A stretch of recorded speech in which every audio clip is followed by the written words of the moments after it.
What a controversy. You know, one guy's trying to say that, oh, because this is some type of a different insulation over that cable, and I know which type he's talking about. You slide it up over the cable and you crimp it off. But I said to him, I says, if that's a clean cut, where are the ends of the cables? And I says, if they're multi-stranded wire, we'd see it even better. And even if they're not, you'd still see the ends. But we don't see any. And I counted them. There's 8 wires inside of that jacket. So what are they going to say now? They grabbed the wires and pulled them right out. How could you? Because there's a strain relief at the top with a cam lock system. You can't just go and yank those wires out. No. I would like to just share the screen here and just show a couple of things about these photographs that Robert and I had looked at earlier today. Just the tremendous fall off. Yeah, there is. You can see it. An incredible amount of fall off. And there seems to be anomalies here and here sticking out on this one. These are very poor photographs, but what's sticking out of there just doesn't seem to be quite normal. In that one, it's hard to see. And they've done an update because this is just a piece of metal flashing or whatever on there. And in the article, they had updated it and say that that was a piece that fell off when it was landing, I guess. Amazing how you can excuse it. Yeah, but I don't know what this other piece here, because it's obviously metal. It's really hard to see. That's not a rock. No, it's not. I have no idea what the hell it is, but this, I've updated it even in ResearchGate to show that. And then this is one of the ones that the rover drove over it and just flattened the rock out. Styrofoam with shotcrete on it. Which lander took these pictures? Oh, the Lunokhod rover. Oh, the Russian one. Okay. Now, where's the one that has that little torpedo top on it? There it is right there. It's nice and chrome and everything. I'll pull it back a bit. You can see it. It's a large bullet of some kind, whatever it is, but it's definitely not a rock. Nope. It's sitting there as well, unless they're going to claim that's a piece that fell off as well. Yeah. What's that in the middle of the screen? It looks like the cone of plenty or something like that. No, in the horn of plenty. Look at it in the middle. Yeah, what the heck is that? A transmission case? We don't know what the hell that is that's sitting in there. I mean, that's just the shadow of whatever this is. But yeah, there's a lot of stuff. I mean, yeah, but there's a whole pile of junk right around it. There's junk everywhere in these. And of course, this is the best they can do for photographs. Yeah. And of course, they're matching the US version of the lunar surface. And by the way, where's the one that has the crease in it? Remember they put 2 together? They put the crease to put the 2 together for the crater on it. It's just the one with this flashing in it. But there's all kinds of nonsense on the ground. We have no idea what this is. Like, this looks like a rolled up whatever. That square right on the top right-hand corner there, there's this perfectly rectangle. Look at that thing. Look at it. It's right in just about in the middle now. But it's rectangle. Look at that. Yeah, look at this thing. It's a rectangle. I mean, come on, man. That's not a rock. Look at that thing. It even has a nice edge on it. When I look at it and I see water erosion on the top of a rock like that. God. There's no wind. There's no water, except the US version of what water is. But when you look at a surface like that, that's created from water erosion. You think so? Yeah, well, here's on the ResearchGate. All of the photographs are here, of course, the different ones that they have. And there's such poor quality. Yeah. You know, they're HD quality when they're doing this. And then, of course, all this article goes into, and they go down that it's got a grid pattern to it and everything else, or it's like a chessboard, that kind of stuff. Anyway, we can go to this article, and this is where they've taken these photographs from. This particular grid pattern, the 1, 2, 3, and the Roman numerals 3x4, more like a chessboard setup on how they do that. We should also talk about the latest landing from the SpaceX NASA project that landed on its side. Because it tripped over a rock, we're told. You'd think they'd have spotted that, wouldn't you? You'd think they'd see that there were a few rocks there, and if you land at 2 meters per second or something going sideways, it'd flip anyway at that speed. Yeah, of course it would. And it's top heavy as well. Like the Starship lander is top heavy. They're all top heavy. And they haven't got very wide legs.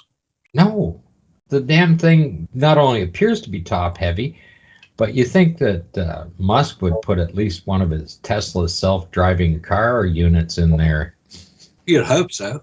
This article is quite interesting because it has a completely different angle to anything we look at, because we're looking at Apollo and this is the Russian version of their achievements.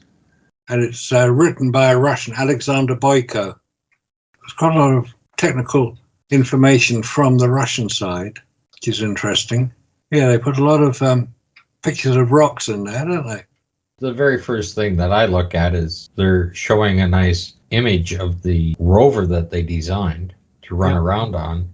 But why is it sitting on a set that appears to look like a lunar set? Why don't they just have it on Earth's dirt?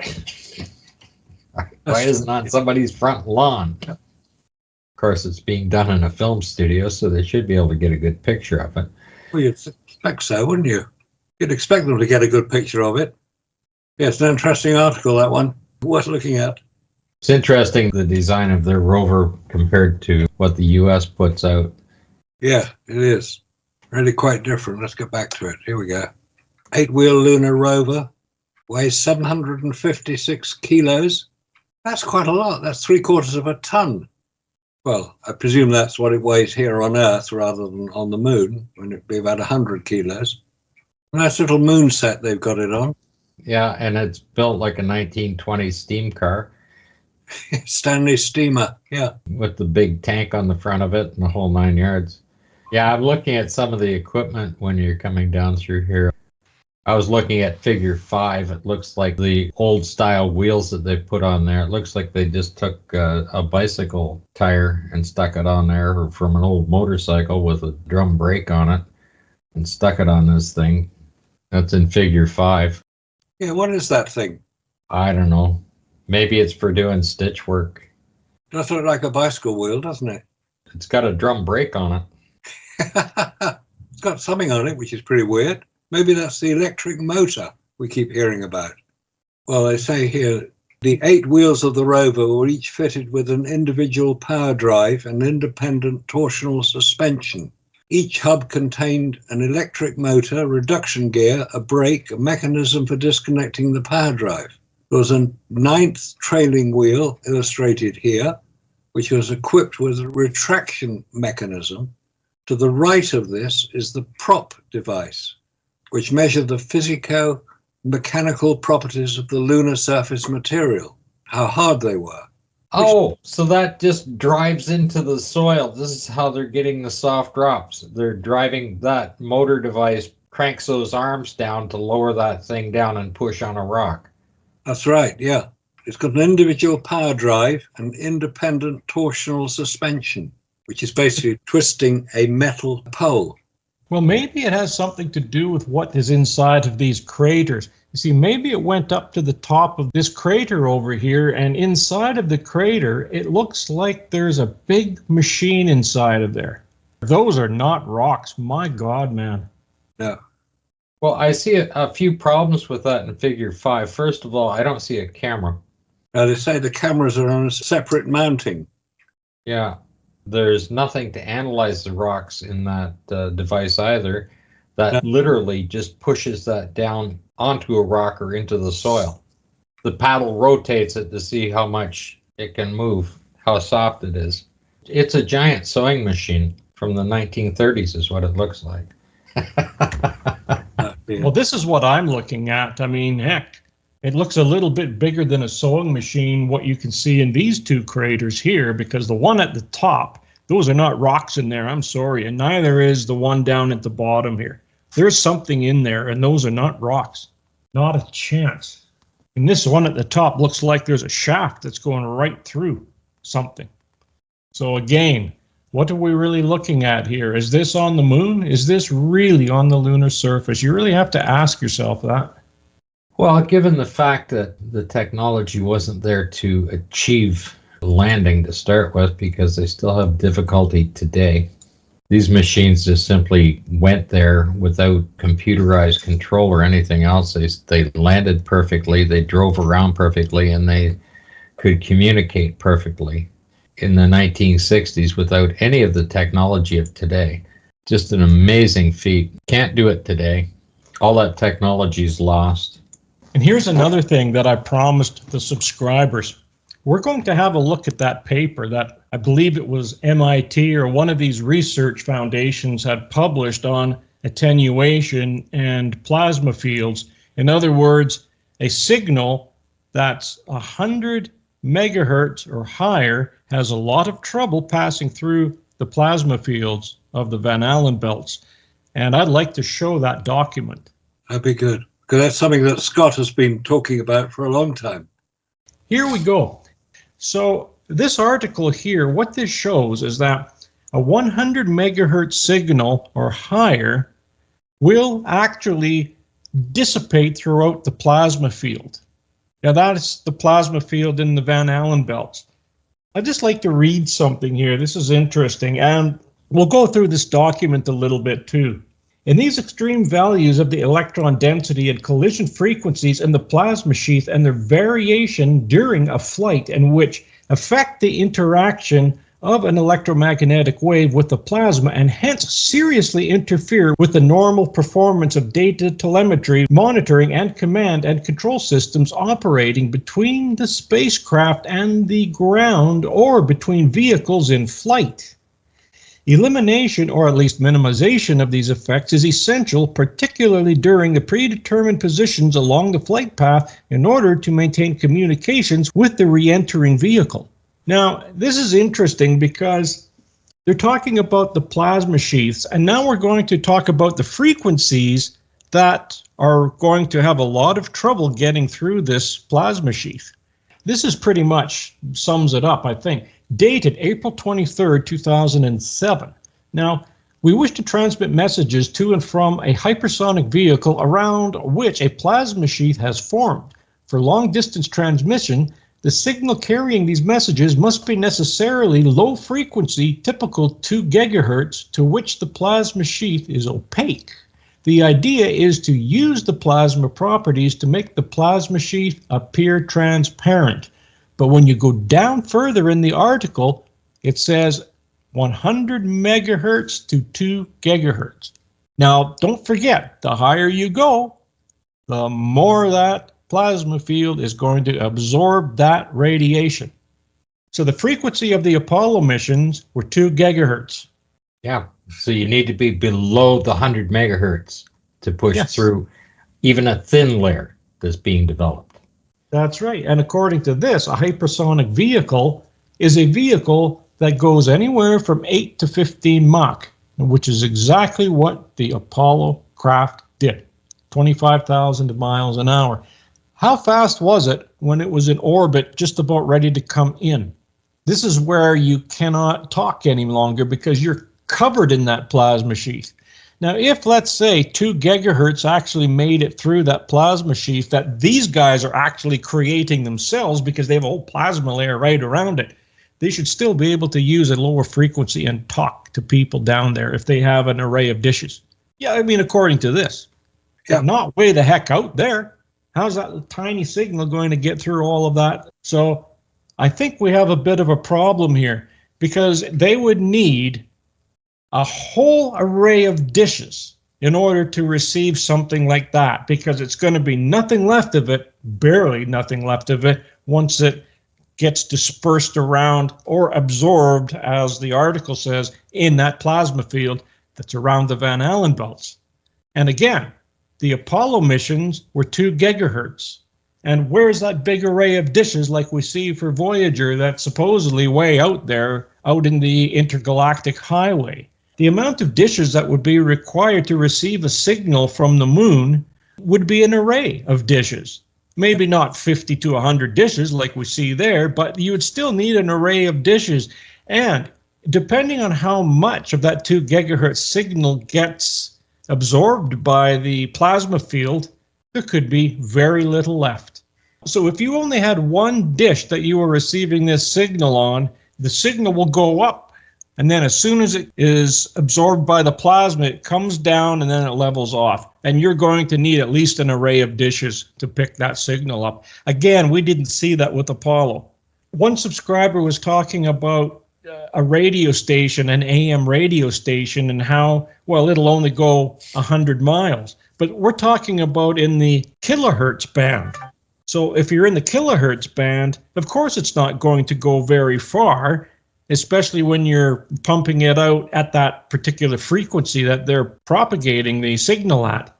But now we're talking about 20 watts at 2 gigahertz that are supposedly coming from the moon. And according to this article, the signal is going to be absorbed by that plasma field. So again, I don't really know which article are you to believe, because there are many articles out there and most of them contradict each other. And this is the problem, why these people are coming and leaving comments that are all conflicting with each other, because they're looking at this article and we're looking at this article and this one's looking at this PDF, and they're all coming up with these different ideas. So here's my advice to NASA.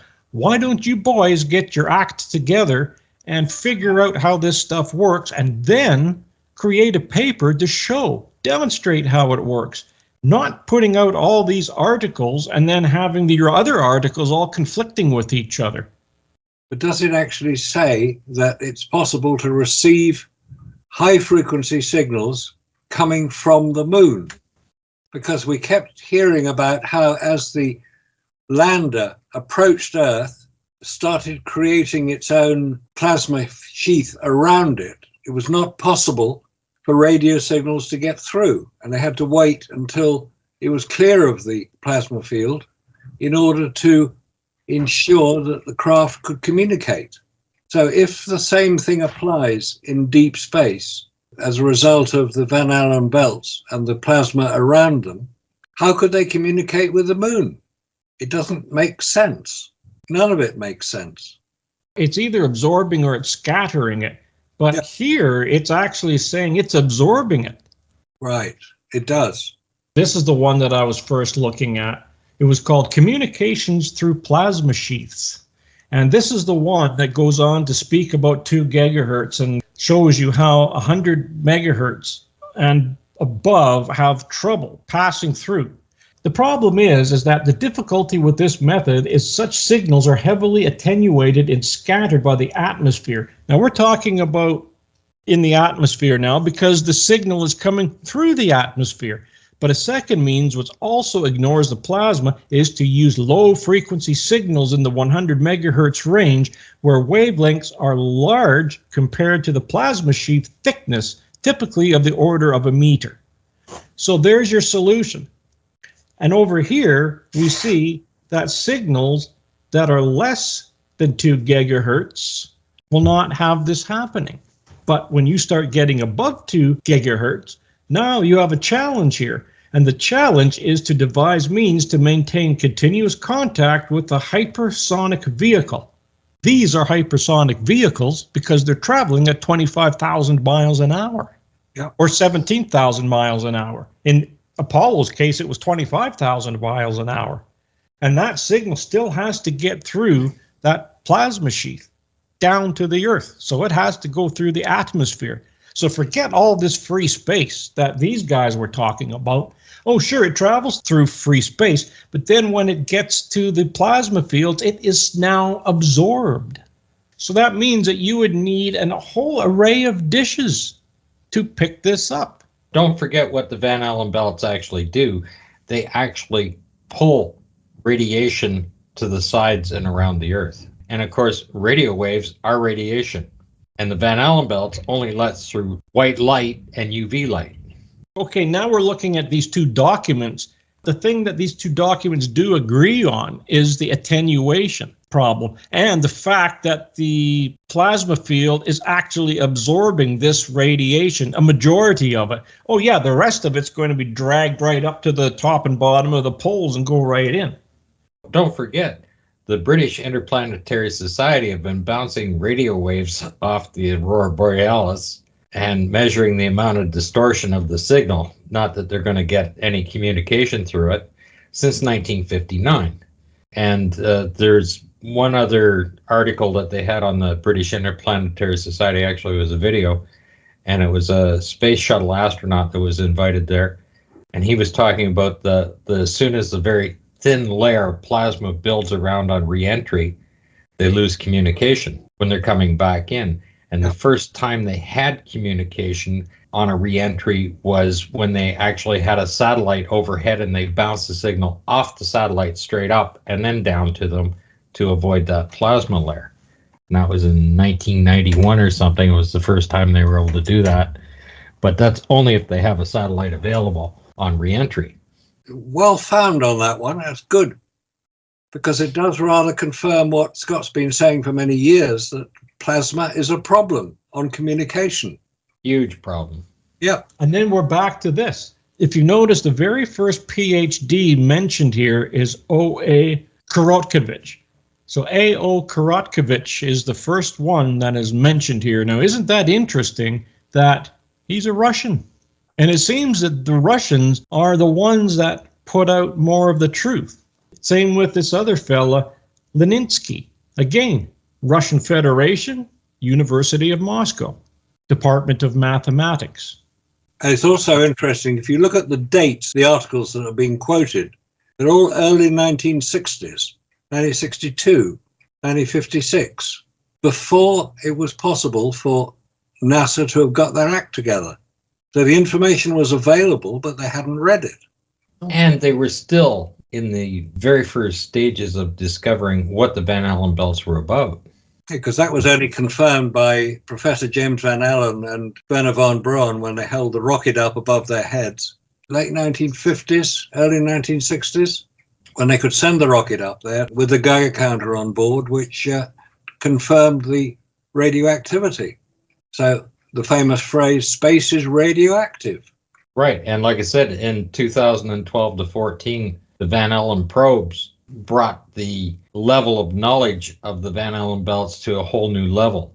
Yeah, they did. That's when they found the impenetrable wall at 7,000 miles out and things like that. That's when they found the 10,000 kilometers of plasma that's out there. And you don't see anything more about that impenetrable wall at that 7,000 miles out. I mean, they have one article on it and then that's it. But they show you the amount of protection that the Van Allen belts give to the Earth to create life here. That layering is very precise, better than man-made. It's not an anomaly. It's designed to let white light into the Earth. It's allowed to allow enough UV light in, and then of course we create an ozone layer that modulates the amount of ultraviolet light that we're getting on there, and it's very, very precise. All of that has to be in place to create life on Earth. Our moon is exactly the right size and right distance to emulate the sun at nighttime. Far too precise a thing. And it's also like a micrometeor barrier, because the backside of the moon is, of course, just peppered with craters on there that are attracting it. It just seems to be like a little shield. All of our other planets in our solar system all interplay together to create the right environment for life to exist on Earth. I found another video on the Surveyor 3. Quite interesting. They show you where that cable that comes down from the top goes. It goes into the first port, the one that they always show that there's no connection to it. We still haven't seen the bolt cutters they allegedly used to remove it, have they? When you see the cue cards and it's two men carrying the thing, must have been a good size. Yeah, that's why they can't take a photograph of it if they're both carrying the bolt cutters. You'd think it'd be in the museum. You would, yeah. And you'd also expect to see in the museum where they've allegedly got the camera from Surveyor 3, you'd see where the bolt cutters had severed the supports, because a bolt cutter leaves a very distinct impression when it is used. It's funny, you don't see even an image or talked about in their equipment list of tools. That's a good point. It just simply isn't there. Well, maybe they picked it up from previous visitors to the moon. they'll update it. Oh, they will, yes. We'll get an update, and then they will have examples of it in all of their museums. Which just shows that NASA listened to what we say. This is Surveyor 1, but it is interesting that the motor that is mounted to control the pin on that mirror, there's actually a motor up there higher. Completely different. I've never seen this one before. We've only seen 3, 5, and 7. This is Surveyor 1.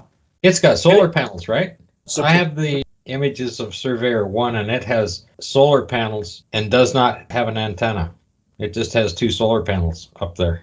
Oh, here it is. Yeah, they're showing it over here. Yeah, there is. It's the same thing. It's claiming to be a planar antenna, and yet it's that same desktop idea. But there's solar panels on it, right? Oh, yeah, there's solar panels on this one. Yeah. It's not a planar antenna. It's actually solar panels on both sides of it. They had to update Surveyor 3 to a planar antenna because Russia claimed that their probe had a planar antenna on it as well.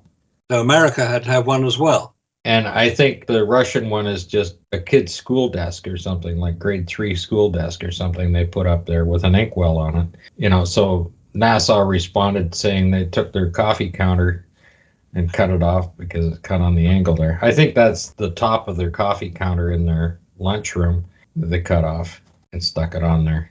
It certainly looks like it. It certainly doesn't look like a proper antenna. Well, when you got billions of dollars, why would you build something from scratch when you already got it handy?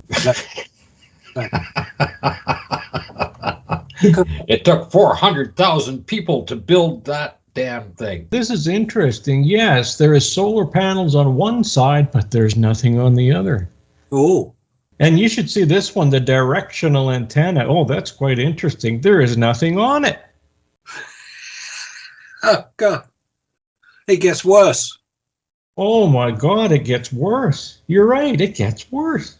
Because by this time, some people in NASA knew they weren't going to be landing on the moon, so they could come up with any story they wanted to convince the public that they had got there. It's called PR. It's called propaganda.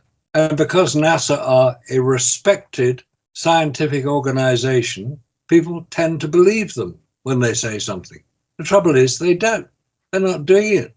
We're now deconstructing NASA's strange story of landing humans on the moon, which is all a political event anyway. It was all to do with beating the Soviet Union. And now they don't need to worry about that. With the modern NASA, we've got a situation where they're having real problems trying to replicate what they did so successfully 50 years ago. And they can't do it because nobody at NASA now worked for NASA during Apollo. And even if they did, they wouldn't know the real story because it hadn't come out at that point.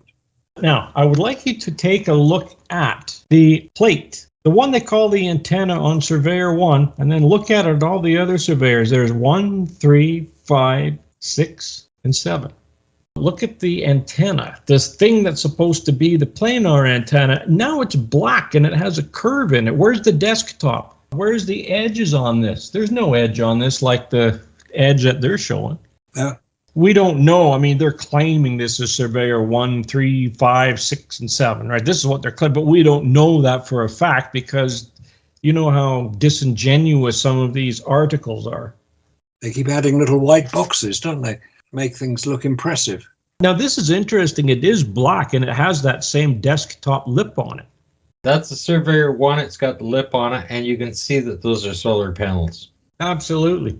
And I'm wondering why that they would put the back of it when the solar panels are square, so it should be a square.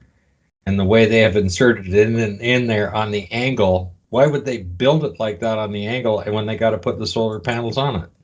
It just doesn't make sense. In the picture with the Surveyor, in fact, only 2 of them, Surveyor 3 and Surveyor 7, have got scoops.